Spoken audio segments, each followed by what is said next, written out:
She's fun to sleep with, but if I married her, I'd be miserable." Ethan's voice was calm, almost bored. His words drifted out like smoke in the winter air, casual, weightless, cruel.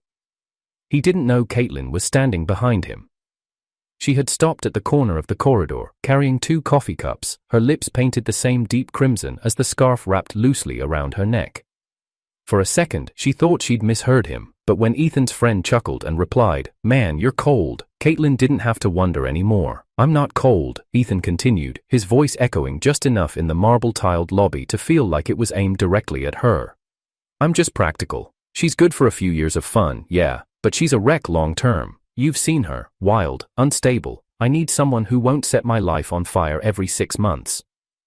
The second coffee cup trembled slightly in Caitlin's hand. From where she stood, only a slim wall separated them, but emotionally, the space stretched 1,000 miles. She didn't speak, not yet. She didn't even move. The air felt cold, sterile, the kind that seeped into your lungs and made you feel like you'd never be warm again. "I've already started looking at places back home," Ethan added, casually. "I'll let her down easy. Maybe say I'm not ready for commitment. She'll find someone new in a week anyway." That was the moment Caitlin stepped into view. Her boots clicked softly on the polished floor, echoing through the corridor like distant gunshots. Ethan's spine straightened immediately, his breath caught as he turned and saw her, coffee cups in hand, mascara perfect, lips calm, expression unreadable. "So that's the reason you dumped me?" she asked, her voice soft, far too soft. Ethan's eyes widened. "Caitlin, I didn't know you were—" She held one hand up and placed the cups on the counter beside her with careful precision. "On." The scarlet scarf fell slightly from her neck, revealing the curve of her collarbone. Her hair, wild as ever, framed her face like a storm brewing behind stained glass. "You didn't know I was behind you," she said. "But you knew I'd find out eventually. Didn't you?" There was no anger in her voice. That made it worse. Ethan opened his mouth, then closed it. He didn't have a script for this moment. He didn't have anything that could unsay what had already cut through her like glass. Caitlin stared at him, really stared, and for once, he didn't feel like he could hide behind logic or restraint or a carefully chosen excuse. He felt small, exposed, seen in a way he hadn't prepared for. "Thanks," she said finally, taking a single step back, her boots clicking with finality. "For making everything so clear." She didn't wait for a reply. She didn't need one. The scent of her perfume lingered behind her as she walked away, warm iris and cigarette smoke. For 3 years, it had smelled like comfort. Now it smelled like smoke after a fire. Ethan didn't move. His friend stayed awkwardly silent beside him. The moment froze in Ethan's chest, not dramatic, not loud, not chaotic, just precise, clean, like a surgical cut. He had wanted out. He just never expected the moment it happened to feel like this. Ethan hadn't always been the guy who said things like that. In fact, 3 years ago, he was the type of man who waited outside clubs at 2 a.m., holding a takeout container of soup for a girl who never answered her phone. He was the guy who paid for last-minute Ubers when she vanished at a party, the guy who forgave texts that came too late and kisses that smelled faintly of someone else's cologne. He had been Caitlin's fool, and for a while, he was proud of it. The first time he saw her, she was on stage, under violet and blood-red lighting that pulsed like a heartbeat. She didn't look at the crowd. She didn't have to. She was the crowd. Every eye in the venue was magnetized to her. Ethan had never even liked live music. He was there because Jackson, a college friend, had dragged him out saying, "You're gonna lose your mind when you see their bassist." She wasn't just beautiful, she was cinematic. Caitlin wore a short black leather dress, tight, dangerous, with straps that glinted under the stage lights. Garter straps peeked from beneath the hemline, attached to dark thigh-highs that wrapped around her legs like a promise and a threat at once. Her boots were heavy, platformed, her hair a chaotic waterfall of red waves damp with sweat. A silver cross dangled from her neck, bouncing with every movement. And her smile. That damned smirk. It was the kind of expression that made men lose money and sleep. Ethan had stopped breathing for a solid minute. She didn't even play the bass like a musician. She played it like it had wronged her, and she was making it pay. The way her fingers glided across the strings, aggressive, fluid, cruel, he thought, she's going to ruin me someday. After the set, Jackson dared him to go backstage. "You're the type she'd never go for," he teased. "Too serious, too safe, Go on, let her shatter your ego. Ethan walked backstage with shaky confidence, visage lanked by a few sweaty fans who already knew her by name. She greeted them all the same, casual, dismissive, vaguely flirtatious. When Ethan reached her, he froze. She raised an eyebrow. Want a photo? She asked. He said no. He asked for her number instead. Caitlin blinked, then she laughed. Ballsy? She handed over her phone. Scan your QR, I won't remember your name. He remembered every syllable of hers for the next 3 years. They started slow. She ignored his texts for days. She cancelled plans 5 minutes before meeting time. She told him flatly, I don't date boring men. But somehow, Ethan didn't leave. Every time she let him in, even for a night, even just physically, he treated it like a victory. Caitlin never cooked. She never asked how his day went. She showed up unannounced, raided his fridge, kissed him like she needed to erase someone else's memory, and then left with a wink that said, You're lucky I came at all. Ethan told himself she was misunderstood, that her chaos was charm, that being with her was like living next to a fire. You might get burned, but God, the heat was addictive. There were signs, of course, subtle things, messages from men saved under female names, a faint scent of whiskey when she swore she hadn't been out. Once, he found a hotel room key in her coat pocket. She said it was from a photo shoot. And still, he stayed. Because Caitlin was the kind of girl who would dance barefoot in the kitchen at 3 a.m. to a record she didn't own. She was the kind who dragged him onto the rooftop during thunderstorms just to scream into the night. She could be violent with her moods, ecstatic 1 second, withdrawn the next, but when she looked at him and said, You're the only person who makes me feel calm, it made every scar worth it. Ethan took her home to meet his mother once. It was a disaster. Caitlin wore a red slip dress that looked painted onto her. She chewed gum during dinner, called his dad's career boring, and disappeared halfway through dessert to smoke on the balcony. His mother said, She's not a woman you build with, she's a storm you survive. Ethan didn't care. He moved in with her 6 months later. That was when the cracks widened. Caitlin had no rhythm, no schedule, no sense of time or space beyond her own. She slept past noon, burned toast regularly, spent hours in the mirror. Her mood shifted with the seasons, sometimes the hour. She could scream and flirt in the same breath. Ethan became her anchor, her therapist, her cook, her Uber driver, her ATM, her punching bag, her silent audience. But he told himself he was lucky. Because when Caitlin chose you, it felt like sunlight on frozen skin. When she kissed him out of nowhere, or curled up in his lap muttering, I don't trust anyone but you, he felt like he'd won some impossible war. He didn't realize he was bleeding out. The first time he caught her cheating, it was Jackson's name on the screen. Ethan saw it by accident, a text that said, Tonight was insane, my lips are still sore. She said it was a prank. He believed her. The second time, she admitted it, said she was drunk, said she felt lonely, said it didn't mean anything. Ethan slept on the couch for 2 nights. On the third, she wore his hoodie, curled against him, and whispered, I hate when we fight. He forgave her. By year 3, his hands shook every time she didn't answer her phone. He started working late not because he had to, but because the silence at home became unbearable. She grew colder, her touch less frequent, her jokes sharper. He thought maybe she'd outgrown him. Still, he stayed. Until the night he came home early, quietly, unannounced, flight moved. Up without notice, his suitcase wheels thudded softly against the hallway tiles. The apartment smelled like whiskey and vanilla candles. The light from under the bedroom door flickered. He heard a male voice laugh, then, Caitlin's voice, low, sultry, unmistakable. Why are you in such a rush? If you stay, I'll wear the maid outfit next time. The voice replied, You're dangerous, Kate. You'll be the death of me. Ethan didn't open the door. He sat in the hallway instead. Outside the room where they were entangled, he watched a droplet of red wax slide down the side of the half-burned candle on the entry table. Time didn't move. He didn't breathe. The suitcase handle pressed into his palm until his knuckles turned white. Eventually, he stood. Caitlin came out 20 minutes later, damp hair, cigarette between her fingers, legs bare beneath his oversized t-shirt. She froze, but only for a second. You're back early, she said, lips parting into a practiced smile. You should have called. Ethan stared at the red marks on her neck, then past her, to the black high-top boots near the door. He said nothing. Not at first. Then, slowly, he whispered, "I'm tired, Caitlin." She pouted, stepping closer. Tired of what? He stepped back. Of this. Of her. Of being the fool who kept crawling back because he'd mistaken chaos for love. For the first time, Ethan didn't raise his voice, didn't beg, didn't demand the truth. He just walked past her. To the kitchen, to pour a glass of water. And to think about how quiet the world felt when you finally stopped trying to make someone stay. The venue was dimly lit, packed, and pulsing with bass that shook the bones. Bodies moved in chaotic rhythm, drinks spilled, laughter echoed.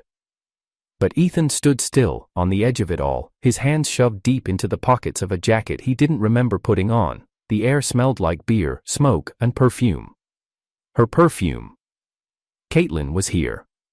He hadn't come to find her. Honestly, he wasn't sure why he was there at all. Maybe curiosity, maybe a silent dare to himself, see if you still care. He spotted her instantly, not because she stood out, because she always did. She was laughing on the couch near the stage, back arched, hair thrown to one side, eyes sparkling with alcohol and something venomous. Wrapped around her was a guy he'd never seen before, though he didn't need an introduction. Jackson, younger, messier, high-top sneakers, visible tattoos crawling out from his shirt collar and down his arms. The kind of guy who didn't overthink, didn't plan. The kind of guy Ethan used to pretend Caitlin only flirted with. Now he knew better. She spotted him too. Their eyes met across the crowd. For one brief second, something flickered in her gaze, then she smiled, not a welcome, a challenge. Without a word, she leaned in and whispered something in Jackson's ear. The guy turned, looked at Ethan, then smirked. Caitlin straddled his lap. The crowd cheered at nothing in particular. Ethan didn't move. She reached for a shot glass on the table, knocked it back in one smooth motion, and cupped Jackson's face with both hands, and kissed him, hard, long, deliberate. When they finally separated, her eyes darted back to Ethan's, not a single flicker of guilt, just a smirk as she ran her hand down Jackson's chest like she was dusting off an old trophy. Ethan pushed through the crowd. When he reached them, Caitlin was swirling her glass lazily. Jackson gave him a once-over, unimpressed.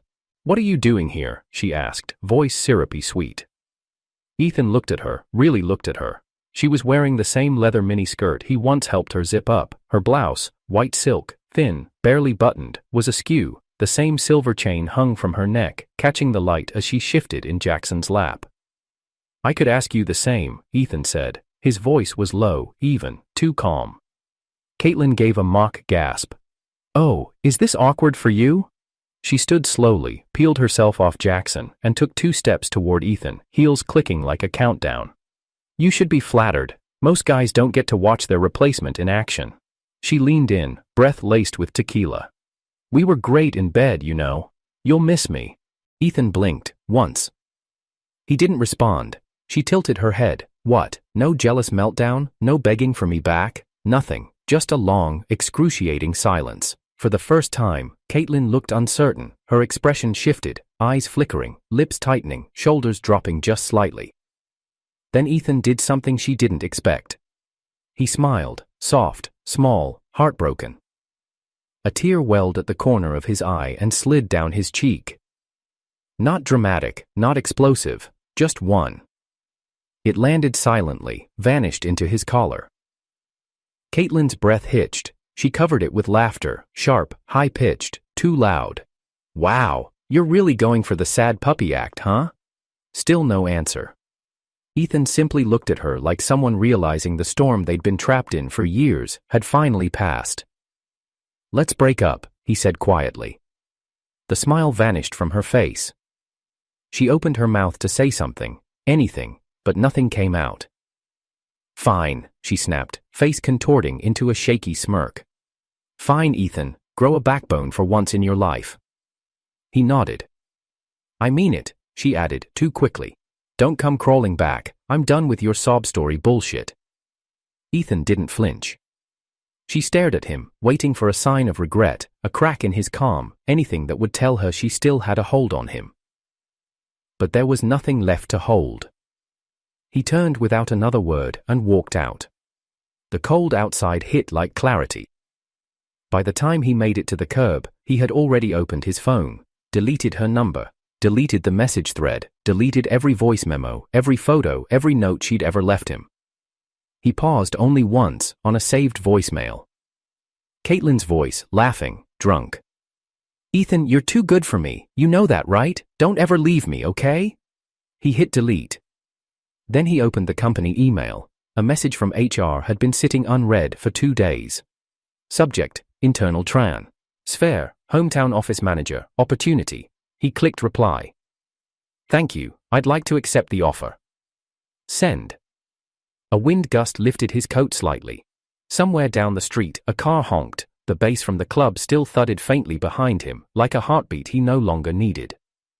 He didn't look back, not even once.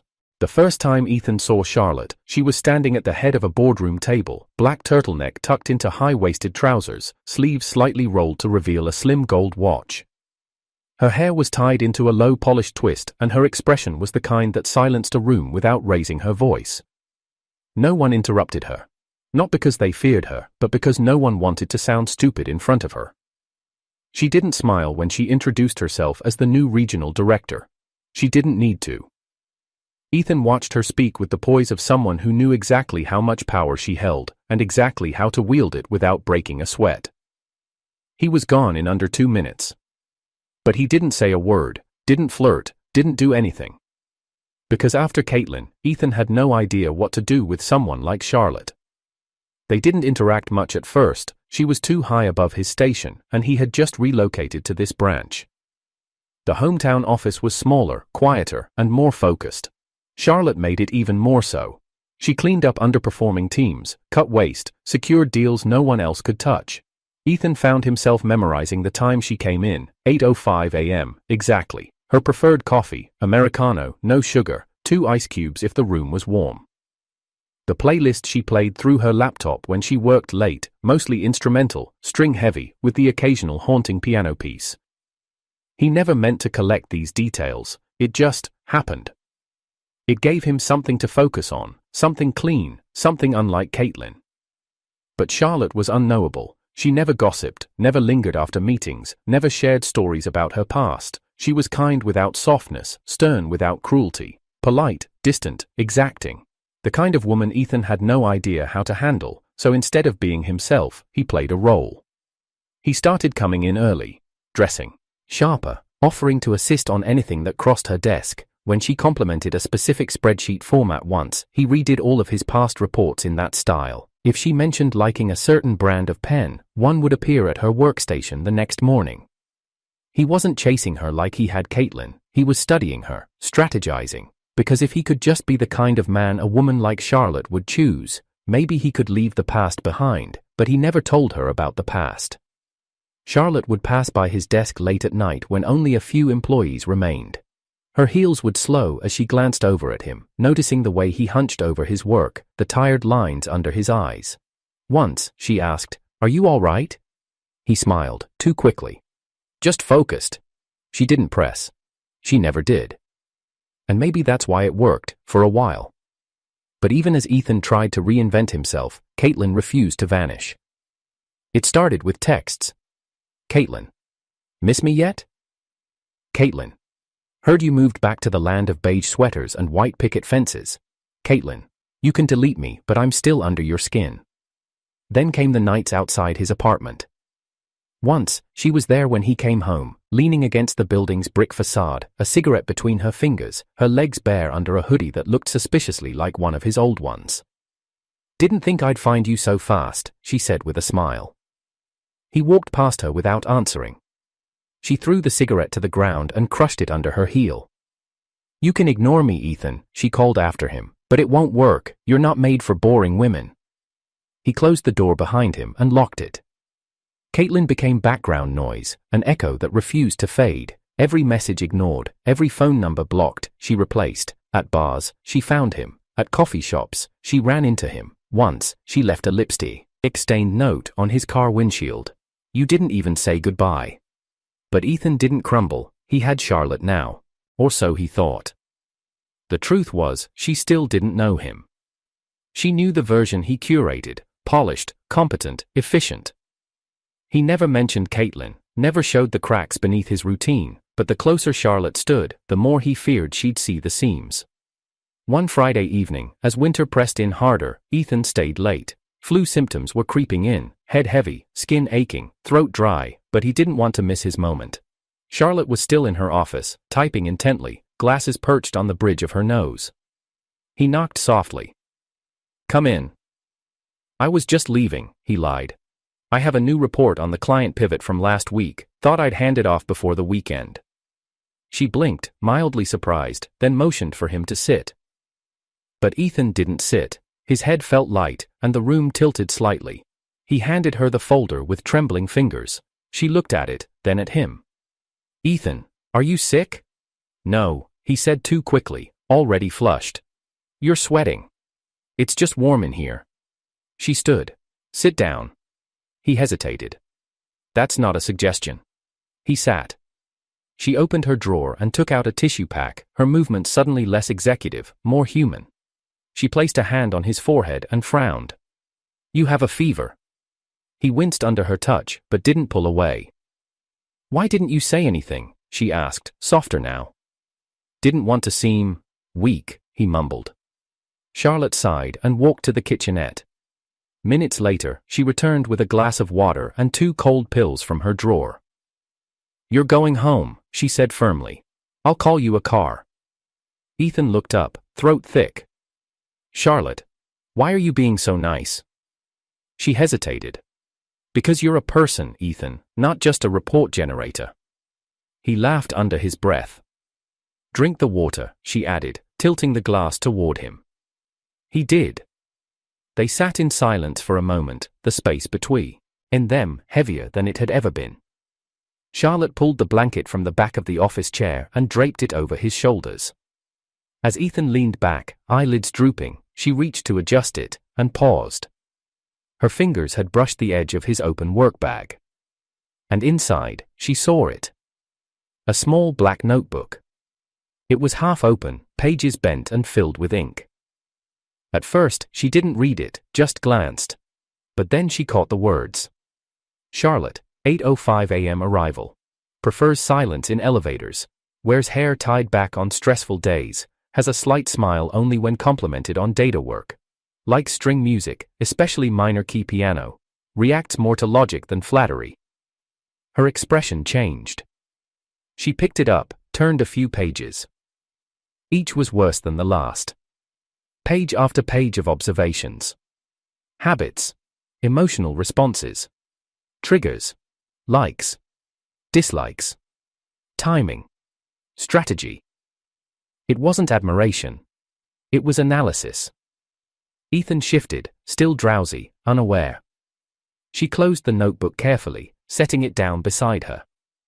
Then she stood and walked to the window, arms crossed. And she didn't say a word. The next morning, Ethan came to work early, barely slept but showed up sharp, pressed shirt, fresh shave, fake smile. He walked past Charlotte's office expecting the usual faint light behind frosted glass, the sound of her typing, her murmuring into calls, but her door was closed, lights off, desk untouched. Maybe she was running late, maybe she took the day off, or maybe she had read every single word. The notebook. His stomach sank. He sat at his desk and opened his inbox. Nothing from her, no calendar reschedules, no follow-ups. He checked his phone, no messages. WeChat. Silent. For 3 days, Charlotte didn't speak to him. She didn't look at him. She didn't linger during meetings. Her movements, once measured, now felt mechanical. Not angry, not cold, just absent, like he no longer existed in the world she operated in. Ethan didn't try to explain. What would he even say? I was obsessed with understanding you because I didn't know how to be honest. The silence was worse than confrontation, worse than yelling. He would have taken shouting, sarcasm, hell, anything. But this quiet, this sterile distance, was punishment too precise to escape. He kept the notebook locked in his drawer now, couldn't even look at it. On the 4th day, he skipped lunch, pretended to work, couldn't focus, every file on his screen blurred into static. At 6:27 p.m., the office emptied. Charlotte left without a word. At 7:12, the elevator chimed again. This time, it wasn't her.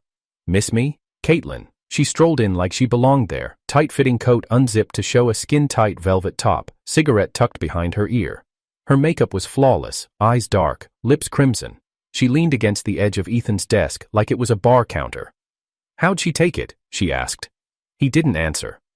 She smirked. "Let me guess. Silent treatment, no closure? She's the mature type, leaves quietly so she can keep the moral high ground." Ethan looked up at her with bloodshot eyes. "What do you want, Caitlin?" "I was in the area," she shrugged. "Heard your new girl finally saw through your act. Thought I'd check on my favorite simp." He laughed once, dry, humorless. "You're really proud of that word, huh? It fits."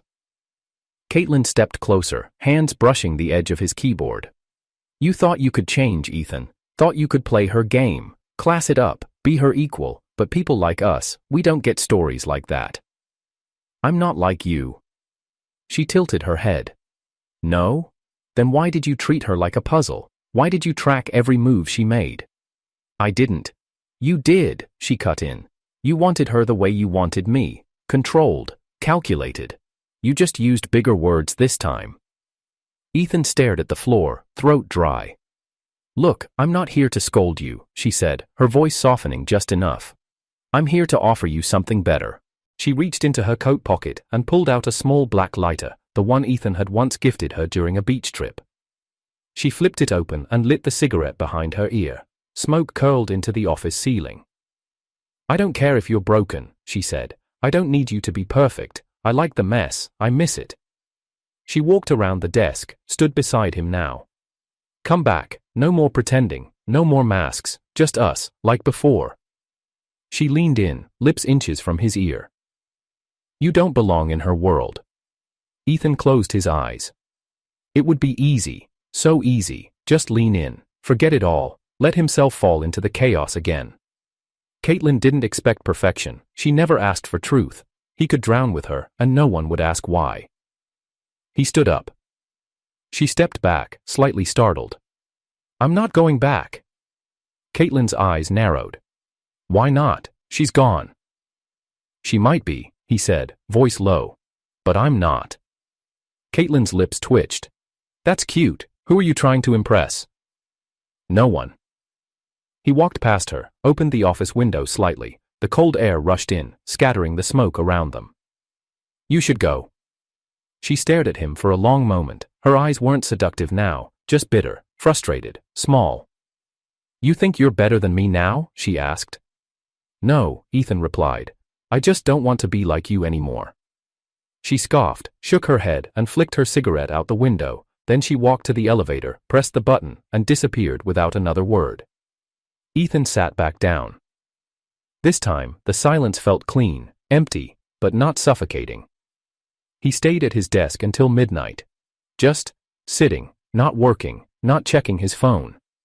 When he finally did, it vibrated softly in his hand. "Charlotte, can we meet?" He stared at the message for a full minute. Then replied. "Ethan. Tell me when. I'll be there." They met the next evening. A small, quiet cafe 2 blocks from the office. Charlotte arrived exactly on time, in a grey wool coat buttoned to the neck, hair down for once. No makeup, no heels. She looked softer somehow, tired maybe. Human.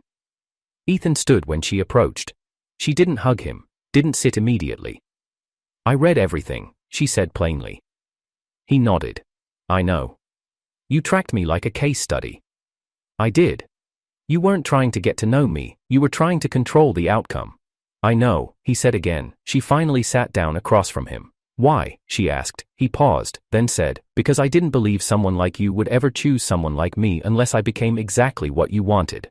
Silence stretched between them. "You lied to me," she said, eyes unmoving. "Yes. You manipulated me." "Yes." Charlotte took a breath, glanced out the window.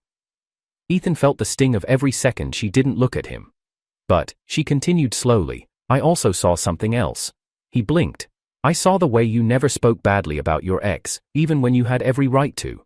I saw how you stayed late to finish work no one else wanted, how you listened in meetings and let others take credit sometimes. I noticed all of that too. She turned back to him. I should hate you, she said, tone flat. Ethan said nothing. But I don't. His breath caught. I still like you, Charlotte said, but no more pretending, no more calculated moves, no more notebooks. He nodded, afraid to speak. If we do this, she added, I want you, the real you, not the one you think I want, not the one who studies me like a project, just Ethan.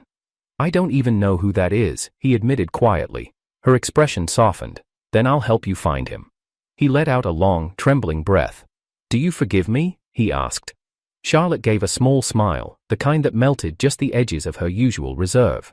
I don't know yet, Shirkai, he said. But I'm willing to try. And that was more than he'd ever expected.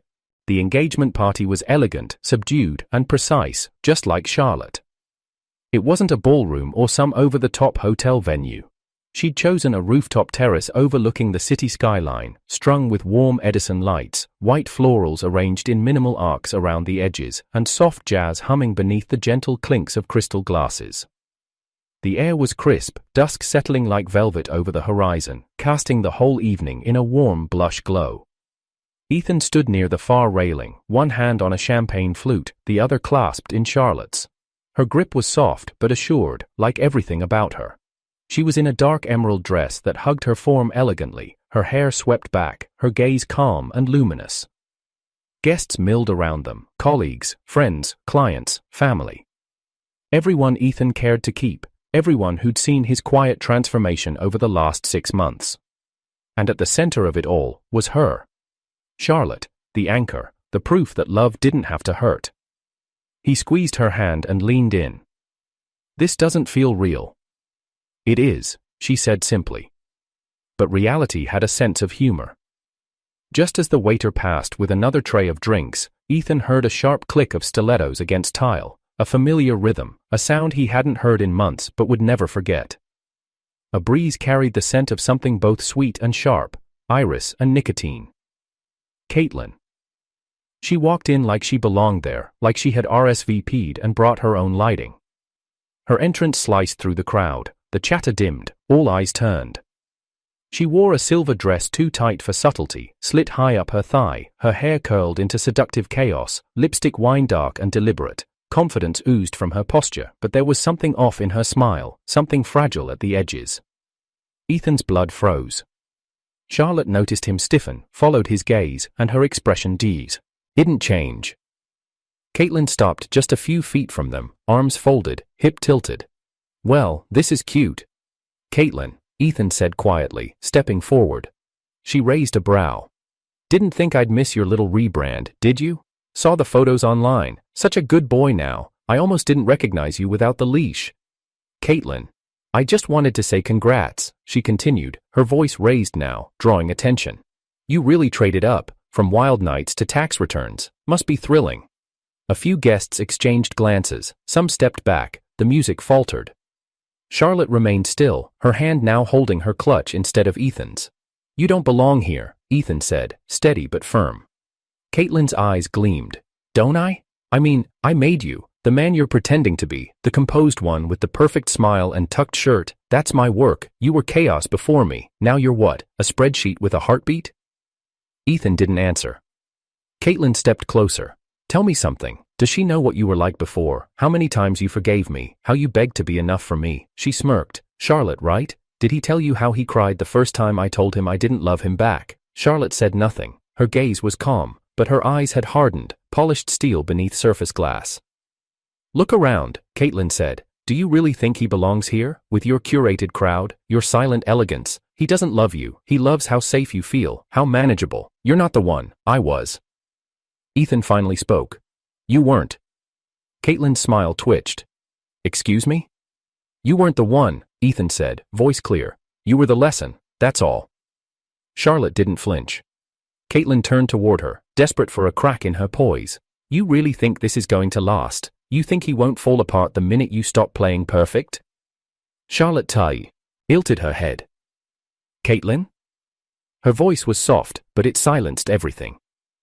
Since he dumped you, she said, he never looked back. The words hung in the air like a blade mid-fall. You were the lesson, Charlotte continued, gaze level. I'm the future. The blow landed cleanly. Caitlin's posture faltered. For the first time since she arrived, she looked lost, unprepared, like she hadn't expected the knife to come from someone so calm, so composed, so devastatingly quiet. Ethan stepped forward. Caitlin. She met his eyes, expectant, hoping for softness. But it wasn't there. I don't love you anymore, he said. Her breath caught. I loved a version of you that didn't exist, and I hated the version of myself I became trying to make that love real. Caitlin's hand trembled. I'm done, Ethan said gently. For good. I never go back. She blinked, once, twice. Her lips parted like she might speak, but nothing came. Her mascara smudged just slightly beneath one eye, an imperfection that cracked the illusion. For a moment, she looked human again, but then she forced a laugh. Whatever, she said too loudly. You two are boring anyway. And she turned, heels clicking once more against the tile. No one stopped her, no one spoke. The music resumed, but softer now. People turned back to their conversations like a storm had just passed. Charlotte took a sip of her champagne and calmly set the glass down. Ethan turned toward her. I'm sorry. Don't be. She shouldn't have shown up. She did, Charlotte said, and she's gone. Ethan exhaled, the tension draining from his shoulders. Charlotte looked at him for a long time. Did you mean it? He nodded. I never go back, he repeated. Not to her, not to who I was with her. Charlotte didn't smile, but she took his hand again. And that said more than words ever could. The sun was lowering in the sky as Ethan stood alone on the overlook. The ocean sprawled endlessly below, dusk painting it in layers of gold, violet and indigo. The breeze was crisp but forgiving, brushing against his jacket like a silent invitation to let go. He hadn't come here to think, he'd come to end. Behind him, light footsteps approached slowly, hesitant. He didn't turn, he knew that rhythm by heart. Caitlin. When she spoke, her voice was nothing like it once had been. It was smaller now. Real. Thanks for meeting me. Still, Ethan didn't turn. She came up beside him and stood quietly, eyes forward. For a long time, they said nothing. The waves below crashed softly against the rocks. A gull cried out somewhere far away. I didn't come to fight, she said finally. Or perform. I know. Caitlin swallowed, her voice fragile. I saw you with her. After I left. The way you looked at her. I don't think you ever looked at me like that. Ethan said nothing. Not out of malice, but because there was nothing left to correct. I wanted to hate her, Caitlin whispered. But I couldn't. She's calm, whole, and I think she healed parts of you I didn't even notice were bleeding. Ethan turned his head slightly, just enough to see the edge of her profile. She looked tired, not just in the eyes, but in the soul, no makeup, hair tied back, just Caitlin, raw. You know, she said, barely above a whisper, I really did love you. A long silence passed. Ethan's eyes dropped to the waves, his voice was gentle but resolute. Then you should have loved me when you had the chance. Caitlin winced, almost imperceptibly, but he caught it. I didn't know how, she whispered. I know. He faced forward again, stepping away from the edge just slightly. But I'm not yours to learn on anymore. Her breath caught. I never wanted it to end like this. You didn't think it would end. Tears slipped down her cheeks, quietly, no sobs, no drama, just a silent acknowledgement of everything broken between them. He let the wind say the rest. Eventually, she stepped back. I'm sorry, she said, for all of it. I hope she gives you the kind of peace I never could. She already does. And with that, Caitlin nodded. She walked away slowly, and this time, Ethan didn't watch. He just stood there, letting the silence take her place, letting the ocean accept all the versions of himself that had loved her, even when he shouldn't have. Later that night, after the sky had turned completely dark and the city lights flickered beneath the horizon, Ethan sat alone on a bench near the edge of the cliff, the cool breeze brushing against his face. His phone buzzed. It was Charlotte. Text message. I built up my spice tolerance, ready to win our bet tonight? Ethan laughed aloud, a soft huff that escaped like breath finally freed from a cage. He could almost hear her voice, teasing, calm, steady. He stared at the screen a moment longer, thumb hovering, then he typed back. Careful, I made mine hotter than last time. He slipped the phone into his pocket and stood. And for the first time in years, he didn't feel pulled backward, not by guilt, not by regret, not by what could have been. Charlotte had never tried to fix him, she had only asked that he show up honestly, and now, for the first time, he finally could. He turned toward the trail leading down to where she waited. The wind lifted slightly, brushing the hem of his coat. He looked up, the first rays of dawn peeking through the distant horizon, painting the clouds in blush rose and warm cream. Spring wind curled around his shoulders, not pushing, but urging him forward. His steps were sure, his heart steady. And behind him, the cliff stood silent, a place of closure, a place he never needed to return to again. Final visual frame. Ethan walking down a sloped path, golden light rising behind him, the sea behind. His silhouette tall, no longer hunched, wind in his coat. He's headed toward the warm glow of a distant house, where Charlotte waits, coffee steaming, her door open. No more pretending, no more looking back. Just this, a clean new chapter, and a sunrise worth waking up for.